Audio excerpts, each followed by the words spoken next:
Hai Kanjakunian, jangan lupa like, comment, and subscribe di Sasa Radio 100,8 FM. Bye-bye! Wabarakatuh. Kancu Kunian, apa kabar? Hari ini jam 10 lewat. Jam 10 lewat sekian menit. Tanggal 21. Mudah-mudahan hari ini semuanya dalam keadaan sehat. Bertepatan dengan hari lahirnya Sang Proklamator Indonesia, Bung Karno. Hari ini kan tanggal 21 Juni. Nah, banyak sekali kegiatan, rangkaian kegiatan dalam rangka hari ulang tahun Proklamator dari mulai 1 Juni, hari lahirnya Pancasila, sampai akhir bulan ini. Bulan Juni itu biasanya disebut dengan bulan Pancasila. Wah, hostnya pinter nih.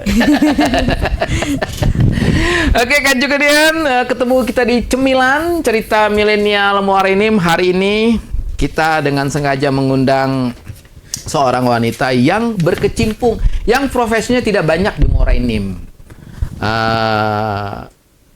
Namanya Donna Mayangsari, AMD Keperawatan. Kesehatan. Kesehatan. AMD Kesehatan ya. Oke. Beliau adalah seorang terapis. Saya ngomong terapis boleh ya? Iya. Terapis wicara. Nah, oke. Apa dan bagaimana, apa yang disebut dengan terapis wicara, kemudian gimana latar belakangnya, dan kenapa beliau memilih itu, kita akan bahas kurang lebih 60 menit ke depan, tentunya dengan suasana riang gembira. Wah, kayak kaset. Oke, Kancu Kunian yang lagi dengerin di frekuensi kita 100,8 FM, kemudian yang lagi nonton live kita di Facebook, bersama tim produksi kita ada Niken, Uti, Dina, dan Azza serta Kadayat akan membantu memandu acara ini hingga selesai nanti. Dengan segala bangga, dengan segala kerendahan hati, saya perkenalkan sebelah kanan saya, Donna Mayangsari, AMD Kesehatan.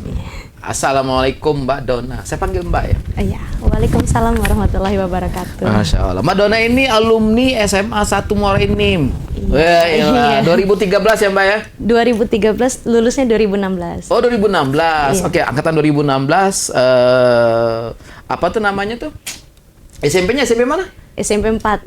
SMP 4 Muara Enim. Iya. SD-nya? SD 19 dekat Oke, rumah. pertanyaan berikutnya, siapa guru favorit SD-nya? Kayaknya udah terlalu udah terlalu lama ya. Oke, Kanjukan, ini dia. Saya panggil Mbak Donna. Berarti 2016 tamat SMA-nya, lahir tahun. Berarti usia sekarang berapa ya? 27. 27, berarti pas, Masya Allah. Jadi kalau nggak salah Mbak Donna, kalau kita cerita dengan usia, kalau sekarang kan nyebutnya Gen Z ya, Iya. Gen Z atau milenial itu 28 sampai dengan 28 umurnya. Berarti setahun lagi Mbak, berarti pas Mbak hari ini. Berarti masih masuk Gen Z gitu. Masih Gen Z ini. Kalau tahun depan udah enggak. Oh gitu. Nah, ini yang narasumbernya Mbak Donna, Gen Z. Nah, kalau saya Gen Zigzag. Kayak ular dong.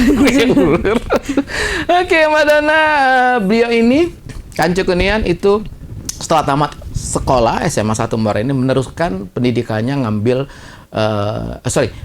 kuliah Di Akademi Terapi Wicara Jakarta. Itu silahkan dijelasin Mbak. Apa itu yang disebut dengan Akademi Terapi Jakarta dan Akademi Terapi Wicara Jakarta. Terapi Wicara ya Mbak ya? Iya. Oke, silakan Mbak Donna. Akademi Terapi Wicara Jakarta itu adalah akademi atau kuliah pertama di Indonesia di jurusan terapi wicara. Yang pertama? Iya, dari tahun 72. Oh, 72? Iya. Oh, belum lahir Mbak. Iya, belum. Itu kan pertamanya. Maksudnya yang itu Mbak? Iya. Kalau aku udah. Oke, itu yang pertama justru yang di Iya, ini ya? se-Indonesia. Se-Indonesia. Swasta apa negeri ini? Swasta. Oke. Nah, Mbak Donna 2016 tamat SMA, Langsung. lanjut ke situ. Oke. Itu gimana ceritanya Mbak? Ngambil jurusan itu apa tuh yang menarik di situ? Ngambil jurusan itu karena sebenarnya tahu dari mama sih. Oh, mamanya oke. Iya, karena kan mama kerja di rumah sakit, jadi kenal sama terapis di rumah sakit waktu itu ada. Oke. Ya, jadi diajakin di situ aja gitu. Oh. Kayak gitu. Sorry Mbak, waktu SMA IPA apa IPS? IPA. Oh IPA. Nah untuk ikut kuliah di sini apa ada penjurusan basic apa harus IPA apa IPS-nya ada pengaruh? Kebetulan untuk jurusan kayak dari SMA gitu nggak masalah dari Nggak apa masalah aja. ya, oke. Tapi kan nanti ada tes masuknya. Nah jadi kalau masuk bisa, kalau nggak lolos gitu. Nah di dalam di kuliah terapi wicara itu ada berapa jurusan deh? Ada 2 sih sebenarnya di Akademi Terapi Wicara itu, ada terapi wicara sama audiologi. Oke. Audiologi untuk pendengaran gitu. Oke.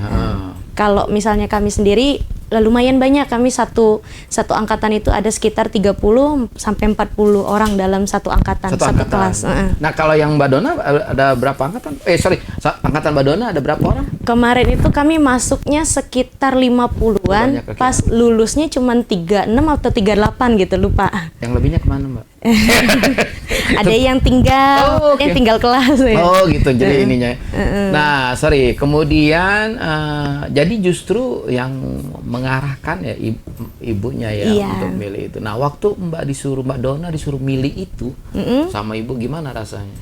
Karena kebetulan tuh ada juga ngeliat beberapa anak yang kayaknya kesusahan bicara juga kan. Oke. Jadi kayak, oh mungkin ini ya calon-calon yang nanti diterapi kayak gitu ya gitu. Jadi penasaran, akhirnya masuk. Karena jujur dulu aku nggak suka anak kecil. Oh gitu, oke. Tapi setelah masuk jurusan ini, memahami anak kecil, terus jadi kayak, oh jadi anak kecil tuh nggak nakal gitu. Dia tuh cuman nggak tahu cara mengekspresikannya. Ekspresi, oke. Cuman kita sebagai orang dewasa nangkepnya kayak anak kecil nakal gitu, padahal enggak. Udah nakal, botak, itu. Aduh, namanya L itu. Apa tuh? Kita ada bukan anak didik sih, anak sayangan kita sih namanya L. Oh. Jadi sama anak L itu masih kecil. Jadi dia kalau diajak ngomong ngerti, tapi kalau dia ini kayak gitu. Jadi pakai kode dia kalau ngomong. Itu harus pelan-pelan diajarin. Oke. Nah, waktu itu Mbak Dona ngambil kuliah di Akademi Terapi Wicara. Terapi Wicara ini. Nah, cowok Mbak Dina waktu ngambil jurusan apa? Kuliahnya waktu itu. Cowok Nah, cowoknya? nggak ada. Nggak ada. Takut dia, ada ibunya nonton. Oke. Nah, Mbak Dona, oke. Itu waktu berapa tahun ininya? 3 tahun, kan ada 3. Oh, di 3, oke. Iya. Nah, itu kemudian dari situ, abis dari situ tamat 2019 ya. Jadi 2019 tamat. Kebetulan karena waktu sebelum tamat kan kita ada magang dari Magang. situ kan. Jadi pas magang itu klinik yang dimagangin mau kita kerja di situ. Oh, Jadi oke. langsung lanjut gitu. Oh, berarti Mbak tidak pulang ke Moraini? belum? Enggak, langsung lanjut. Lanjut di klinik yang Iya. punya Yang punya kakak seniornya. senior Mbak, yang terapis. Mbak tadi bilang tadi ada 2 jurusan ya. Yang apa tadi? Yang satu terapi wicara Terapi saya. bicara. Oke. Satu lagi? Yang satu lagi audiologi yang tentang pendengaran Berarti itu. pendengaran yang ini. Alat pendengaran kayak gitu. Maaf kalau kita ngomong berarti mereka terganggu ya, bicaranya nggak lancar kalau misalnya. Kalau yang audiologi itu dia kayak iniin alat pendengaran yang ke arah sini. Karena pendengarannya tidak berfungsi dengan normal. Iya. Oke, sama juga orang yang bicara tadi. Iya. Oke, Mbak. Nah, maaf Mbak, kalau misalnya kalau kita suka nonton TV, itu sudah ada konferensi pers, itu di belakang suka ada yang Oh ini CB gitu. Oh, itu namanya apa tuh? CB. CB artinya? Ya, saya lupa. CB. Oke, nah itu untuk kalau ini lebih kemana tuh? Lebih Bahasa isyarat itu. bisa syarat? Ya, oke. Itu dipelajarin? Waktu itu dipelajarin, cuman karena kami kan fokusnya di perbal ya. Oh, bukan jurusannya Mbak Dona. Oh, sorry. Berarti yang tadi itu jurusan yang audiologi tadi ya? Sebenarnya ini alat, dia ada alat-alat. Dia alat kayak gitu. aja. Saya juga nggak terlalu memahamin ya. Oh, oke. Karena selama kuliah mereka nggak kelihatan. Oh, gitu. Oke, nggak ini ya. Iya, mereka kuliahnya di rumah sakit gitu. Di rumah sakit. Jadi kita nggak banyak ngobrol ke mereka.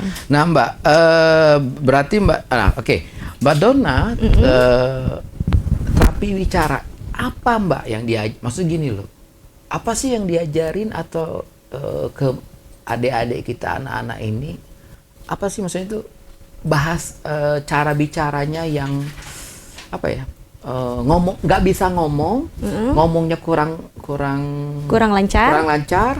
atau memang ada yang Ada anak-anak- gangguan lain. Ada gangguan lain secara medis, Mbak. Bisa Mbak dijelasin? Jadi terapi bicara itu mengoptimalkan untuk komunikasi kita sama orang lain gitu, biar terjadi komunikasi hal yang wajar. Nah itu ada 5 sebenarnya yang gangguan-gangguan di bidangnya gitu. Jadi kayak ada suara itu ada yang kalau dia nggak bisa suara mungkin suaranya yang kecil, ada yang besar kayak gitu. Oke. Nah, ada yang irama kelancaran itu yang kayak gagap, kayak yang kayak gagap. gitu, ya Oke. gitu. Terus ada juga yang kayak bahasa itu lebih ke dia paham nggak sih kita ngomong apa, kayak gitu. Nah, dia paham nggak sih kita ini bahas apa ya itu. Atau ada artikulasi itu yang dia mau ngomong, misalnya bola jadi wah kayak gitu. Atau misalnya rumah jadi uyah kayak gitu. Oke. Nah, terus ada satu lagi menelan itu kebanyakan ada di anak-anak yang mungkin anak-anak yang kesusahan menelan, sama ada yang di pasien stroke kebanyakan gitu. Oke, berarti dari anak-anak sampai pasien stroke. Nah, itu biasanya Mbak dari anak usia berapa yang kita Terapi. Sebenarnya untuk usia itu tergantung di anaknya ya Pak. Jadi dari kayak tadi kan dari 5 bidang tadi, itu tuh ada yang memang dia dari lahir, ada yang dia dari stimulus lingkungan kayak gitu. Jadi ya kalaupun untuk terapinya lebih bagus tuh lebih cepat lebih baik. Ya di bawah umur 3 tahun lebih bagusnya. Lebih bagus. Karena itu golden age-nya anak di masa pertumbuhannya gitu.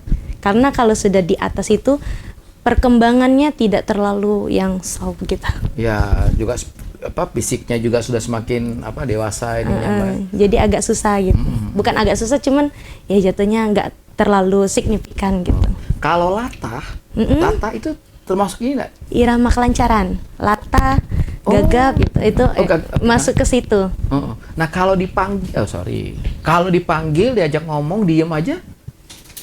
Ini kasusnya. Misalnya kasus seperti itu?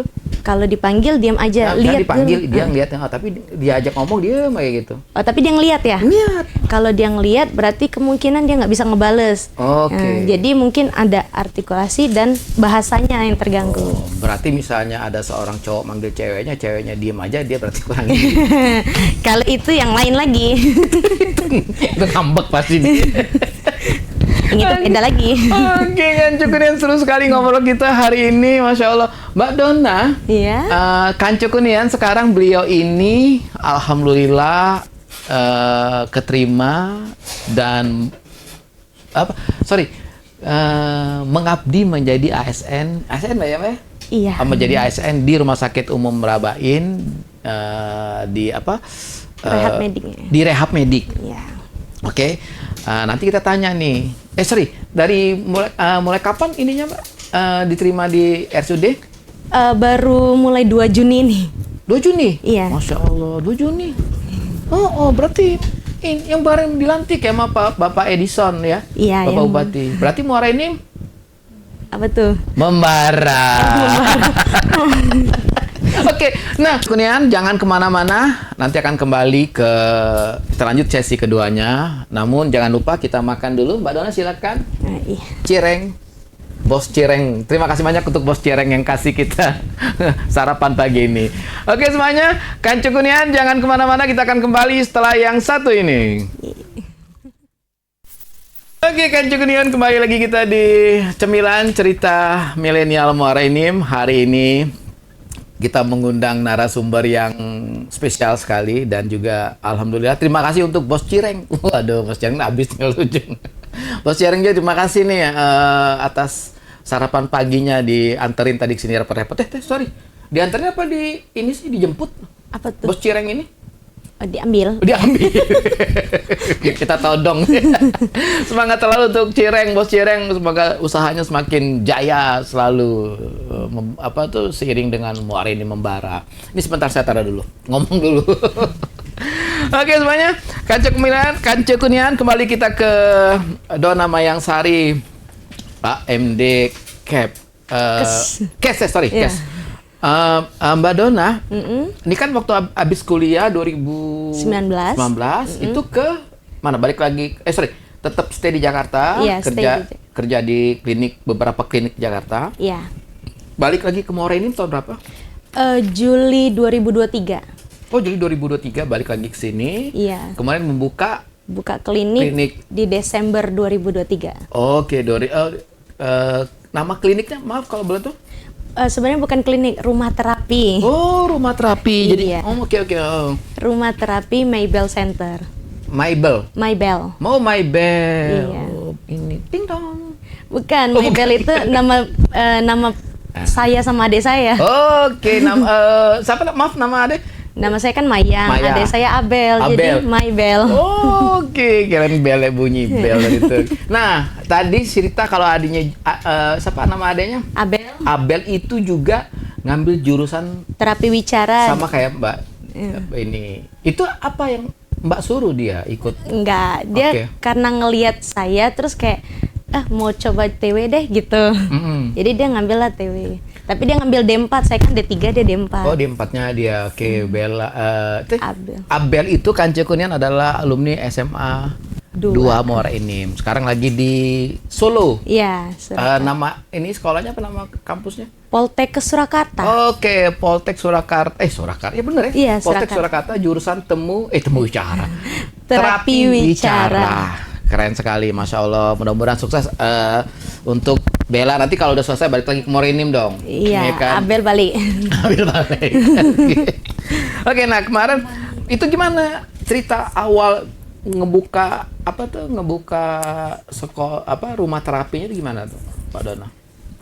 Karena kan balik ke sini, selama ini kan kerjanya di klinik-klinik di situ, jadi kayak ya udah coba buka klinik sendiri di sini gitu. Jadi mulai ngerintis gitu dari Juli sampai Desember itu di rumah, Oh, di rumah dulu, oke. di kamarku. Oh, oke. Jadi sudah Desember mulai di ruko gitu. Baru Desember baru mulai di ruko. Nah ini Mbak Dona, kita gimana Mbak? Kan ada beberapa orang tua mungkin kan agak-agak gimana ya, anaknya bicaranya kurang lancar atau apa. Nah, seberapa besar antusias para orang tua ini, Mbak? Baik yang yang belajar di tempat di terapisnya Di Maybell Center. di Maybell Center atau yang di Rumah sakit. rumah sakit. Itu gimana tuh? Alhamdulillah mereka tuh semangat gitu karena kan jarang ya. Ya. Jadi pas ada nyampe datang. Soalnya banyak pasien tuh dari jauh-jauh kayak dari Tanjung Agung, dari Semendo, dari Benakat kayak gitu dari Lahat gitu. Sampai yang stroke dari Lahat pun kesini gitu. Oke. Nah, maaf, termasuk yang stroke? Iya. Yang stroke tuh apa, Mbak? Oh, karena stroke dia jadi ketika dia stroke gangguan pembicaraan? Bicara. Jadi di terapi bicara gitu. Oh, ini terapinya sama ini ya, sama timnya Mbak Dona kalau di rumah sakit ya? Iya. Oke. Nah, itu berarti dia terapi bicara sama yang stroke itu fisiknya ya? Itu tergantung di gangguannya ya. Oh, kita kan beda-beda ya. Oh, jadi ininya ya, tergantung gimana arahan dokternya ya. Iya. Oke. Nah, kemudian Mbak, biasanya nih kalau adik-adik kita yang misalnya anggap tadi kan usia bagusnya tuh ketika ini ada usia 3 tahun ke bawah. 3 tahun ke bawah. Nah, itu kalau terapi itu berapa lama butuh waktu? Kalau misalnya untuk berapa lama itu kita nggak berani ngasih tahu estimasi karena takutnya beda. Jadi orang tua nanti kecewa, nanti nggak ada semangat. Jadi kita nggak bisa bilang sekian ya gitu, nggak. Oke. Karena setiap anak itu beda-beda. Bahkan anak kembar yang punya gangguan pun bisa beda waktunya. Anak kembar? Ada waktu itu saya pernah pegang di Cikarang kan. Dia anak kembar beda juga. Ada yang kakaknya udah lulus duluan, adiknya belum kayak gitu. Jadi kemampuan anak kembar pun bisa beda, apalagi anak-anak yang lain gitu. Kembarnya itu cewek apa cewek-cewek? Cowok-cowok kemarin. Oh, cowok-cowok. Iya. Nah, ini pun yang kembar Bisa. seperti ini pun saat yang bersamaan ikut di terapi gitu. Ada yang lulus duluan, ada yang belum gitu. Oke. Iya. Nah, biasa sekali pertemuan berapa lama ini? Biasanya tuh 45 menit sampai 60 menit. Nah, tapi tergantung kebijakan klinik atau rumah terapi masing-masing kayak gitu. Kalau di rumah terapi Mabel Center itu 60 menit tapi dengan catatan 50 menit terapi, 5 menitnya lagi oral atau massage kayak gitu. Oh, ini kita. Oh, sampai ini juga ya di ininya juga ya. Iya, karena kan anak-anak yang jarang ngomong ininya kaku biasanya. Kalau ini kaku jadi kita harus oral. Oh, gitu. Di ini harus di apa pijit lah nama istilahnya. Iya, dipijat. Ada dipijat, ada juga yang harus disikat gitu. Okay. Disikat kan dari dalam, kayak gitu. Atau disuruh ngunyah, itu kan dari ini gerakan kayak gitu. Oke, ya sama kayak stroke ya Mbak ya. Kalau dia darah tinggi disuruh megang apa tuh? Bola. Bola-bola gitu. Tapi kalau anak milenial sekarang Mbak, kalau stroke jangan kasih bola Mbak. Kasih apa tuh? Kasih HP. Jadi makin diem. biar kena marah bapaknya lagi. Siapa tahu dimarahin langsung bangun gitu. Kaget. Oke, nah kalau di sekarang kan Madonna berarti Juni, baru 1 bulan ya di Rumah Sakit Umum Daerah Muarinim ya? Ya, Nah, 1 bulan kurang. 1 bulan kurang. Berarti lah ini dong, sudah dapat honor gajian? Belum. Baru kami minta traktir Mbak, kami Mbak. Ayo, belum. Tapi dirapel lagi ya? Nggak tahu ya. Pokoknya Mbak, apapun yang terjadi, mau dirapel atau setiap bulan, ingat kami Mbak ya. Oke. Bos cireng lagi. Bos cireng lagi, ini sponsornya. Oke, Mbak, ini siapa? Kalau di Rumah Sakit Rabain, yang sebulan terakhir ini Mbak sejak bergabung di Rumah Sakit Rabain, sudah berapa ini pasien yang ditangani? Kalau ini kebetulan kami tuh jadi karena baru kan, ya, baru, ya. Kemarin kan belum ada TW lagi kan, jadi kami sebelumnya belum ada TW di rumah sakit ini. Dulu sudah ada, cuman ada yang mutasi gitu, ada yang pergi gitu. Nah ini udah berapa tahun kosong kan, jadi kami pas baru dateng ini kayak nyediain, maksudnya kayak ngelis alat lagi gitu, kayak mempersiapkan ruangan lagi kayak gitu. Jadi belum ini, dan kami juga nyelesain SIP dulu, surat izin praktek dari rumah sakit kan. Dokter pun nggak ngasih kalau belum ada SIP gitu. Karena kan sesuai. Iya. Nah kalau SIP-nya Mbak dari? SIP itu kayak ini ya, sertifikasi profesi apa?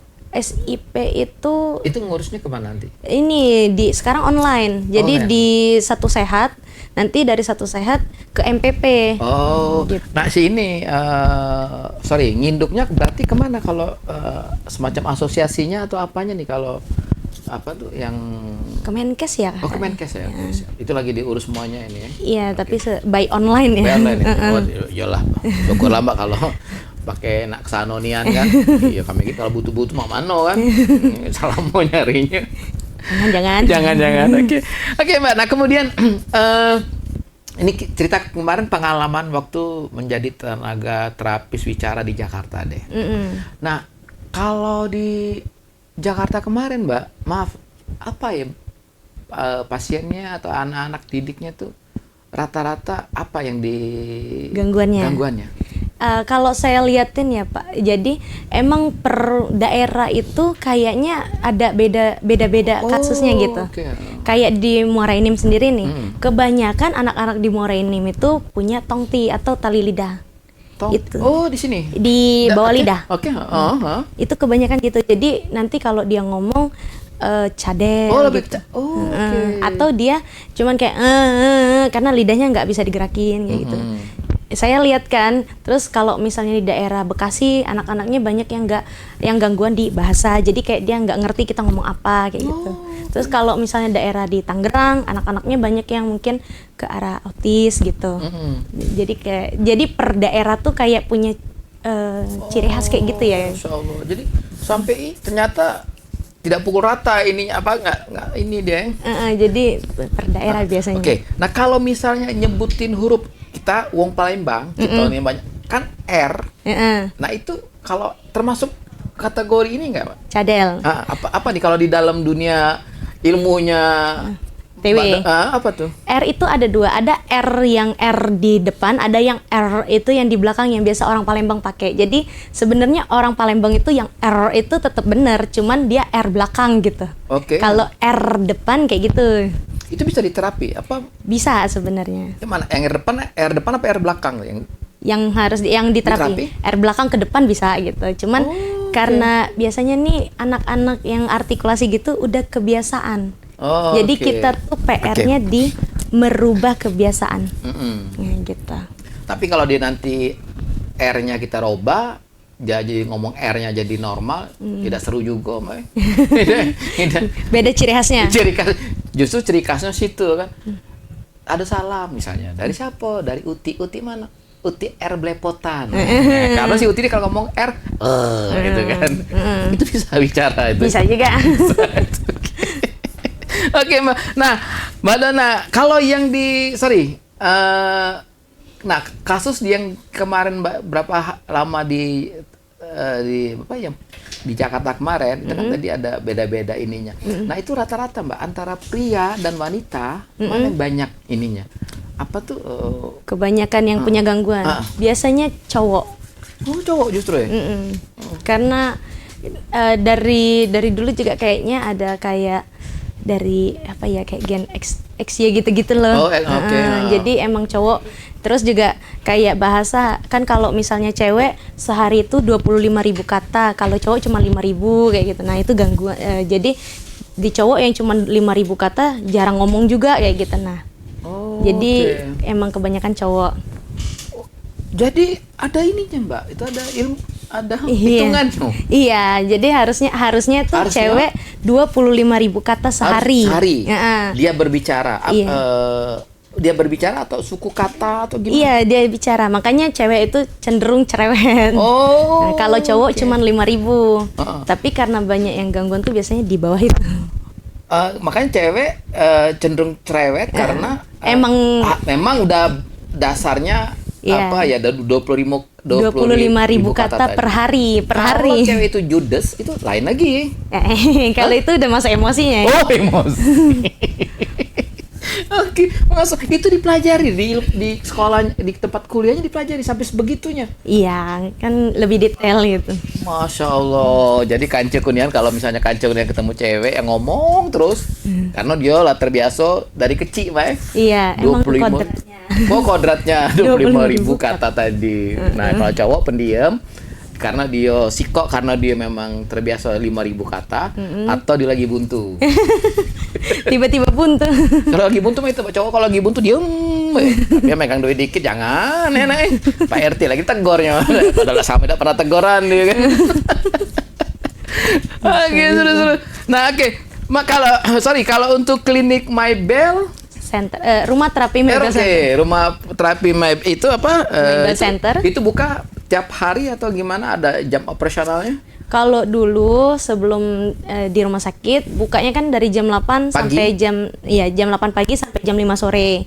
Tapi sekarang kliniknya masih buka dari jam 8, cuman mungkin bisa konsul atau ngambil jadwal, ngelis jadwal. Tapi kalau untuk terapinya mulai dari jam 4 sampai jam 8 malam. Oh, jam 4 sampai jam 8 malam terapi. Nah, itu sih yang sekarang di tempatnya Mbak Dona itu kebanyakan anak-anak itu usia berapa sampai berapa? Kalau misalnya ini juga tergantung gangguannya ya. Kalau misalnya gangguannya kayak yang tali lidah, itu banyak yang usianya usia sekolah kayak gitu. Udah mulai gede, banyak SD, yang gede-gede. SD, SMP gitu? Iya, SD, SMP enggak. Oh, SD enggak? SMP enggak ya? Oke, nyampe SD gitu. Kalau misalnya yang masih kecil-kecil mungkin dia kurang stimulus kayak gitu. Yang memang masih kecil-kecil banget ya, yang di bawah 2,5 tahun. 2,5 tahun, Itu kurang stimulus kayak gitu. Atau yang mungkin karena ada gangguan apa gitu. Jadi kalau ngelihatnya tuh per umurnya tergantung kelihatan dari di gangguannya kayak gitu. Mbak, sorry Mbak, itu kalau dia agak telat, kita ngomong telat ngomong kali ya, kalau apa bicara. Itu ada hubungan nggak dengan saraf, Mbak? Sebenarnya ada nggak? Tergantung di anaknya, kita nggak bisa iniin ya. Ada yang kurang stimulus aja, yang orang tuanya diem, anaknya diem, jadi mau ngomong apa Oh, kayak gitu. oke. Ada yang orang tuanya udah cerewet nih, Anaknya ternyata diem. anaknya diam karena dikasih HP. Itu salah satu pengaruh loh, dikasih HP tuh anak jadi kayak diam gitu. Nah, kalau di bank mah itu juga, Mbak. Di bank nggak boleh megang HP tapi diem juga. Tapi disinggitin masih diem di bank gitu, Mbak. Nanti begawinian tuh, Mbak. Iya benar. Kalau kita nih lain, Mbak. Tidak dijual HP, ngoceh dijual HP, diem deh. Nggak tahu lagi nih, Mbak, masuk keranjang kuning. Ya, cekot. Cekot, Mbak Dona. Oke, nah, Mbak Dona, ada pasien kita yang tadi tuh yang kena stroke juga di tempat Mbak Donanya? Iya. Itu dia cuman di Satria, kalau di diagnosanya di Satria itu ininya. Jadi kayak gerakannya untuk gerakan lidahnya kayak gitu. Jadi ngomongnya agak susah. Kita kan kalau ngomong kebanyakan lidah kan. Oke. Nah, itu gerakan lidah, gerakan ininya gara-gara itu jadi agak susah ngomong jelas. Jadi dia harus oral, latihan oral gitu. Lagi deh. Nah, biasanya usia berapa tuh di apa yang selama pernah ditanganin sama Mbak Dona? Itu stroke kan, jadi usia dewasa cuman ya? biasanya tuh kalau mau cepet 3 bulan ya, golden age stroke itu 3 bulan Dia kena serangan itu langsung di jor-jor kayak gitu. harus rutin deh. Sebaiknya berapa? 2 kali seminggu, 3 kali seminggu? Sebenarnya tergantung gangguan ini ya, cuman kalau misalnya bagus ya 3 kali seminggu 3 kali biarin. seminggu. Oke. Nah, sini pernah Mbak ke komunitasnya kita temu lagi apa nih, terapi bicara ini efek HP terhadap anak-anak itu pernah ada ini nggak kita apa tuh semacam Apa tuh? semacam penelitian efek negatif untuk HP. anak-anaknya. Sebenarnya dokter-dokter tuh sudah mulai banyak yang kayak kasih seminar gitu-gitu ya siapa? di luaran sana. Cuman ya ada yang orang tua kayak enggak kok anak saya enggak gitu. Mungkin ya namanya kita kan banyak ya. Bukan berarti semua, tapi kan kebanyakan atau resiko tingginya kayak gitu. Jadi kita nggak bisa mukul ya 100% enggak gitu. Tapi kan berdampak kebanyakan, kebanyakan. Nah, cuman ada orang tua yang kayak enggak kok anak saya gini. Nah, kita gimana ya gitu. Oke. Ada pengaruh juga itu ya? Ada pengaruhnya. Soalnya kemarin Mbak saya ke rumah kawan, di depan tuh ada anaknya lagi main HP, duduk kaki diangkat. Assalamualaikum, dan dijawabnya Mbak. Ya, itu usia berapa? Mungkin SD kelas 3, kalau ngeliat badan sih kelas 3, kelas 4. Oh, kalau sudah usia sekolah mungkin dia fokusnya ke situ. Oh, jadi mana Pak, mana ane ayah? Sini lagi palanya, mana ayah gitu. Udah akhirnya pas aku keluarin duit 50.000, ayah kemana ayah? Ya itu juga. Langsung. Itulah Om. Ayah tadi nunggu Om nih ya dari tadi. Oke semuanya, kan cukup nih seru ngobrol kita hari ini Sabtu di Cemilan Cerita Milenial yang jam berapa Mbak Dian? Nih Mbak Dina, jam berapa? Masya Allah, 10.22. Tidak terasa ngobrol seru kita hari ini. Nah gini, masih dengan Mbak Dona Mayangsari AMD Kesehatan. Mbak Dona, ini kan jadi gini,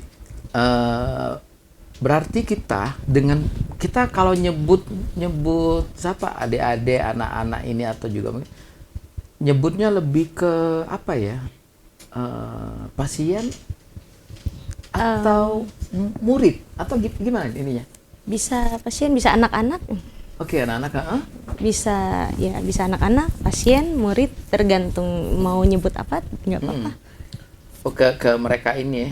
Nah, biasanya anak-anak itu kalau belajar seperti lagi terapi ke tempatnya yang selama ini Mbak Dona sering jalan itu gimana orang tuanya? Ikut nggak menemani, ikut nggak mengawal, mendampingi kayak gitu? Nah, kalau misalnya ini juga ya, kalau saat terapi, kalau misalnya anaknya didampingin orang tua, itu responnya akan beda saat dia terapi tanpa orang tua. Oke, jadi misalnya kayak gini nih, orang tua nganter Wah, ada ruang terapi ya? Iya, ada di dalam ruangan. Nah, itu sebaiknya anaknya saja? Anaknya saja. Oh. Orang tuanya nunggu di luar, ditutup pintunya. Oh, kalau kalau orang tuanya ikut, bedanya seperti apa, Mbak? Bedanya anaknya jadi kayak, pertama mungkin terapisnya tidak dihiraukan. Kedua mungkin dia bakal lebih manja. Bahkan waktu itu pernah kejadian dia kayak pura-pura tidur. Orang tuanya paham, ini anak tidur tapi kok kayaknya nggak berat ya badannya gitu. Maksudnya dia tidur gini tapi nggak tidur gitu. Makanya saya bilang, tuh kan mah lihat kata saya gitu. Dia pura-pura tidur kalau sama orang tuanya gitu. Karena anak-anak kan paham orang tuanya bakal ngebela dia gitu. Iya. Jadi makanya lebih banyak. Sebenarnya anak-anak tuh banyak actingnya. Banyak acting. Iya. Berarti kita harus kursus acting sama mereka.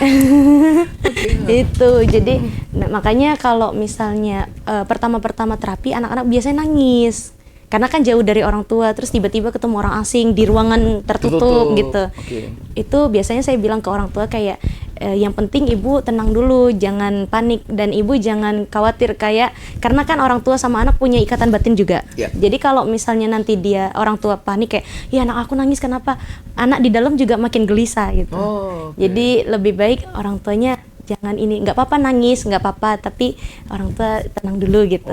Jadi di dalam nanti kita kenalan gitu-gitu.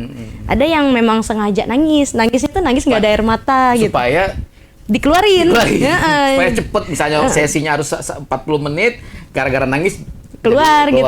Okay. Tapi sampai ada yang pura-pura Oh gitu, oke. Ada yang sampai pura-pura pipis, pas udah di WC nggak keluar. Tapi ya dia nggak mau masuk lagi. Itu acting anak-anak pinter. Keren. Jadi sebaiknya anak-anak itu kalau terapis nggak usah ikut ke dalam ya, ibunya cukup nganter di ini. Itu. Nah kalau dia misalnya seorang cewek, dia kerja, tuh cowoknya nganter cuma sampai depan, tidak masuk. Misalnya anggaplah dia kerja di kantor, di rumah sakit umum nih ya. Nah dia cowoknya nganter tapi tidak sampai ke gerbang rumah sakit, cuma sampai di kantor PLN itu. Jauhnya. Nah itu apa tuh kalau menurut pandangan Mbak selaku terapi? Kayaknya cowoknya red flag deh. Bukan Mbak, cowoknya mau ke kantor PLN, mau bayar tunggakan 2 bulan. Oh, dikirain takut ketahuan. Takut ketahuan cewek yang lain. Nah, kalau misalnya cowoknya cuma bisa komunikasi dengan sang cewek itu sebulan sekali? Itu mah bohong. Oh, bohong. Berarti cowok itu ada yang punya. Sip. Setuju Mbak, deal kita Mbak. Kita sepakat Mbak. Nah, di dalam di sekolah terapi bicara dipelajari juga seperti itu. Lebih ke ini kali ya, emosinya gitu. Oke. Mbak, kan tadi kuliah terapi bicara. Nah, itu kan kalau tadi nyimak paparan dari Mbak Donna, ternyata ada sisi hubungan emosional dengan si anak dan juga orang tua. Ada diajarin maksudnya secara psikologi ada mata kuliah psikologi nggak di situ? Ada sih, tapi cuma 1 semester. Semester iya kan? Semester awal atau di ini? Kayak saya lupa ya, pertengahan kayaknya. Karena kan kita tidak, apalagi dengan anak yang baru ketemu tadi kan kayak Mbak Donna cerita, acting mereka ada yang pura-pura ini, pura-pura ini. Nah itu kan harus ada kejiwaannya ya. Iya. Nah berarti kan maksudnya gini loh Mbak, ilmu itu ternyata tidak hanya sekedar ngajarin ngomong. Kompleks. Oke. Pernah nggak Mbak ada orang tua yang mendampingi anaknya, cerita dia begitu maksudnya dia dengan lingkungannya mungkin ada malu, anaknya belum bisa bicara, anaknya belum bisa ini atau ini. Ada kita maksudnya gini, selain anak apakah juga orang tuanya juga menjadi teman bicara curhat apalah. Nah, itu gimana tuh Pak? Biasanya orang tua yang masih baru-baru kayak, oh anak saya ternyata ada gangguan ya. Nah itu dia biasanya kayak cerita, kok beda ya sama anak yang lain. Tapi biasanya orang tua yang kayak gini kalau kita kasih solusi kayak, nanti dulu ini dia yang ini Oke, gitu. Karena dia masih ada rasa denial tadi kan, menolak gitu. Tapi nanti kalau dia sudah di fase nerima baru kayak oh iya bener ya yang diomongin gitu. Oke. Jadi cerita tapi ya ada yang kita kasih solusi, nanti dulu ada yang oh ya diterima gitu. Kayak gitu. Nah, Mbak, antara ibu sama bapak, ini survei lah mungkin kecil-kecilan pengalaman Mbak dari mulai terapis bicara di Jakarta, itu yang banyak nemenin anaknya antara ibu dan bapak siapa?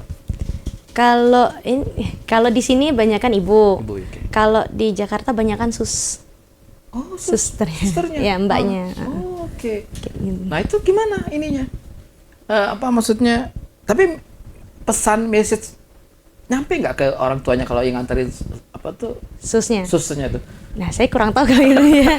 Karena kan biasanya anak lebih deket sama susnya gitu kan. Jadi kalau saya ngasih pesan ke susnya, jadi susnya matching ke anak gitu. Oh, oke. Ya, tapi ada juga yang orang tua kayak yang peduli, ada yang nganter orang tua sama susnya kayak gitu. Kayak gitu. Oh, oke. Nah, kayak sekarang misalnya Mbak ada, misalnya sekarang nih misalnya, seberapa bersama ini agak dewasa, cerita agak dewasa. Nih cewek nih lagi nggak enak badan, lagi ingusan, lagi megang tisu segala macam.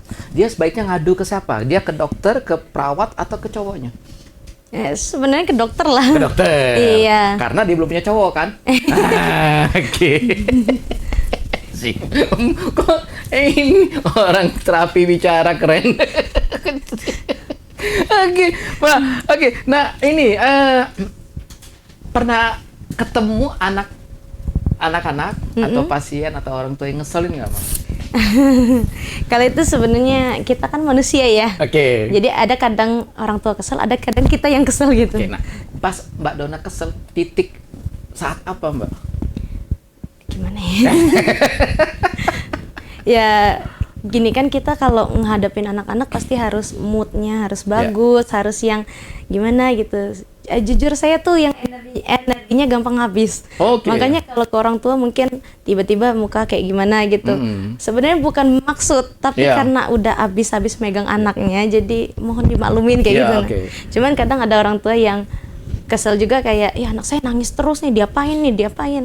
Kadang kan ada yang kita nggak, ya kita apa gitu nanti anak saya disiksa kayak gitu. Itu biasanya titik kesel orang tua kayak gitu, kayak anak saya nangis terus nih, disiksa nih di sini. Padahal siapa itu juga actingnya si anak tuh.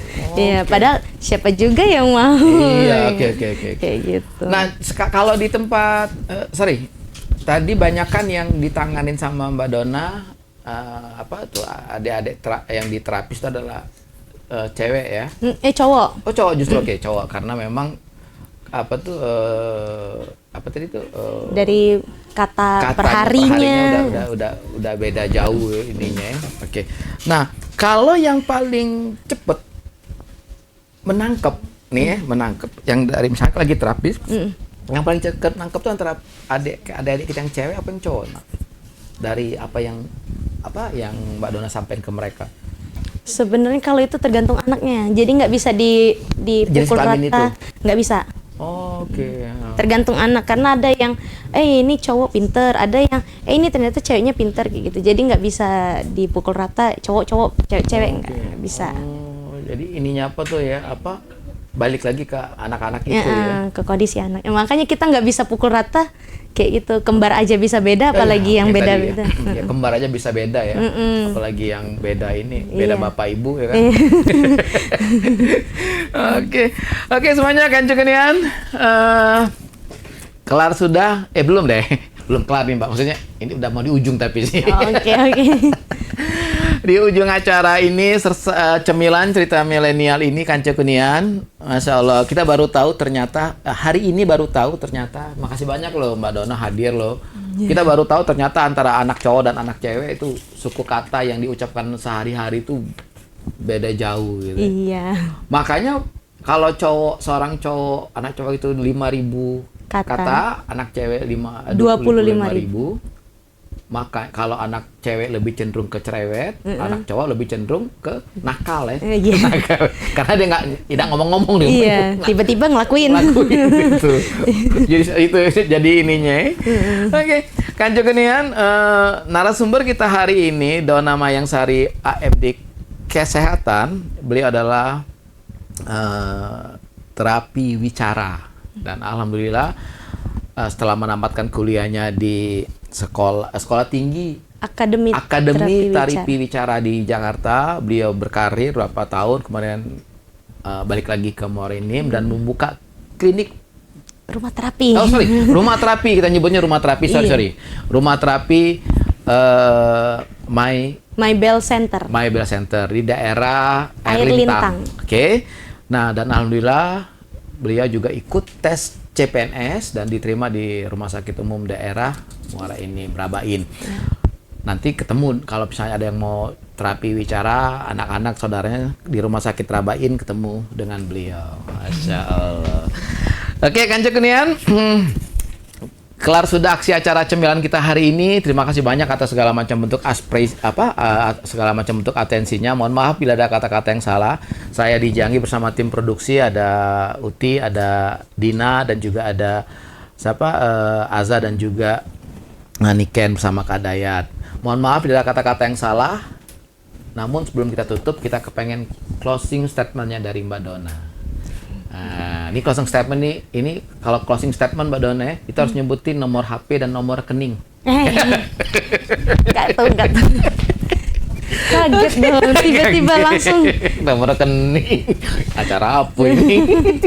Oke, Mbak Dona boleh nanti sebutin nama tempat terapisnya, kemudian juga nomor HP atau IG, medsos yang bisa dihubungi. Nah, kemudian Mbak Dona, kita kepengen tahu closing statementnya Mbak Dona ini apa ya, harapan. Ini standar lah kita kasih setiap narasumber kita. Harapan besarnya untuk Muara Enim ya. Untuk harapan besarnya untuk Muara Enim, terutama di bidang profesi yang Mbak Dona tekunin ini, apa sih keinginan terbesarnya sehingga berdampak luas untuk masyarakat Muara Enim? Oke, silakan Mbak Dona. Tadi dari apa ya? Dari ini dulu, dari apa tadi, rumah terapinya. Kalau ada yang mau berkonsultasi, bercurah-curhatan, bercucol, silakan disebutkan. Jika ada orang tua yang mungkin ngerasa anak saya kenapa, atau ingin mengkonsultasikan anaknya, bisa ke Rumah Terapi My Bell Center di Jalan Kirap Remaja Air Lintang. Itu ada media sosmednya di Instagram My Bell Center @mybellcenter. Bisa langsung tanya, ada WA-nya di situ. Oke, sekarang silakan Mbak, ininya apa tuh harapan besarnya untuk terapisnya? Harapan besarnya semoga anak-anak di masa depan di Muara Enim ini banyak yang gangguannya mulai berkurang, jadi jangan yang banyak gangguan kayak gitu. Terus juga semoga pola asuhnya kita bisa bareng-bareng perbaiki kayak gitu, dan semoga lingkungan juga mau membentuknya kayak gitu. Oke. Terima kasih banyak Mbak. Hampir kelupaan Mbak, saya mau tanya Mbak, itu lambat bicara lah kita ngomong Mbak ya, lambat bicara itu faktor keturunan atau ada faktor medis luar dari lahiran? Faktor luar. Sebenarnya kalau lambat bicara itu ada faktor dari keturunan, dari lingkungan ada. Jadi tergantung di anaknya, balik lagi ke anaknya. Dua faktor itu berpengaruh besar terhadap anaknya ya. Iya, kalau misalnya faktor keturunan biasanya kebanyakan dari cowok nurunin. Faktor genetik ya? Iya, dari cowok, biasanya cowok banyak nurunin gitu. Dari siapa dari bapak ya? Iya, itu tadi. Gitu. Senang Mbak? Bahagia menjadi seorang terapis? Ya, alhamdulillah lah gitu. Jadi lebih banyak ketemu anak-anak yang berbeda tuh bikin kita memahami anak-anak kayak gitu. Lebih ke situ. Ada yang pernah komplain ngomongin itu Ibu Dona bawel? Sebenarnya bukan lebih bawel, mungkin kayak mukaku ya gitu. Kayak judes kali gitu, jutek kali gitu. Rata-rata ada anak gitu manggil maaf Mbak Dona, Ibu Dona, Mbak Dona, apa Kak Dona? Saya sih lebih nggak apa-apa dipanggil ibu, kakak, tante, terserah deh. Gitu, enjeng gitu ya. Nanti mbah gitu. Oke, seru-seru. Oke, semuanya Kanjeng Kenian, seru sekali ngobrol hari ini. Cemilan cerita milenial Muara Enim yang insya Allah selalu menghadirkan narasumber kita yang anak-anak anak-anak milenialnya Muara Enim. Jadi siapapun yang kepengen menjadi narasumber, bintang tamu di sini boleh nge-DM kita di Instagramnya Serasan Radio. Nanti semuanya ada di situ. Jangan lupa. Sebenarnya sih usia nggak jadi masalah. Yang penting kita bercerita tentang anak milenial Muara Enim. Dan hari ini Kanca Kunian, suatu kebanggaan bagi kita semuanya, Kabupaten Muara Enim, ada seorang warga Muara Enim yang mengambil jurusan terapi wicara yang tidak banyak dilirik oleh anak-anak muda, dan alhamdulillah beliau telah menyelesaikan kuliahnya, kemudian beliau telah menerapkan ilmunya di Kabupaten Muara Enim, dan alhamdulillah juga beliau diterima di RSUD Rabain Muara Enim selaku CPNS. Kita doakan sehat selalu dan selalu memberikan yang terbaik untuk Muara Enim membara. Oke, semuanya Kanca Kunian, saya Dijagi pamit undur diri. Dengan segala rendah hati kami ucapkan wassalamualaikum warahmatullahi wabarakatuh. Bye bye.